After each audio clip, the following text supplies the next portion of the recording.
Já imaginou viver numa época onde tudo começa a mudar de forma simplesmente absurda? Pois é, foi exatamente isso que aconteceu na segunda Revolução Industrial, que ocorreu entre o século XIX e o início do século XX. Se antes a primeira Revolução Industrial já tinha transformado a produção com a máquina a vapor e o carvão, agora entravam em cena três grandes protagonistas, que foram a eletricidade, o petróleo e o aço. A eletricidade permitiu fábricas funcionando dia e noite, ruas iluminadas e máquinas muito mais eficientes. O petróleo foi essencial para motores a combustão, abrindo caminho para os primeiros automóveis. E o aço?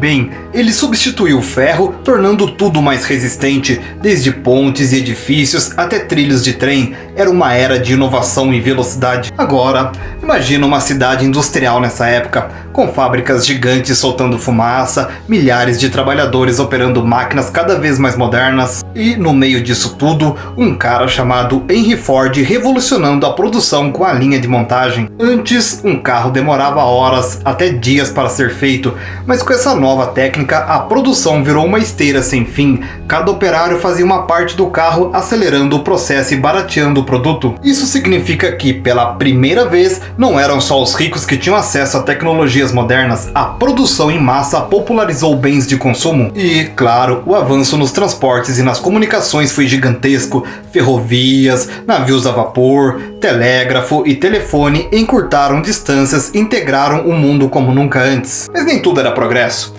A urbanização cresceu descontroladamente, com milhares de pessoas saindo do campo e se apertando nas cidades em busca de trabalho. As condições nas fábricas eram péssimas, jornadas longas, salários baixos e riscos de acidentes. Foi aí que começaram as lutas trabalhistas, com greves e reivindicações por direitos básicos, com jornada de 8 horas e condições dignas de trabalho. Ao mesmo tempo, a necessidade de mais matérias-primas e mercados consumidores levou ao imperialismo, com potências europeias dividindo territórios na África e na Ásia. Ou seja, enquanto o mundo avançava tecnologicamente, também surgiam novos desafios sociais e políticos. A segunda Revolução Industrial não foi só um salto na economia, mas um divisor de águas na forma como vivemos até hoje. Quer aprender história? Então é só me seguir.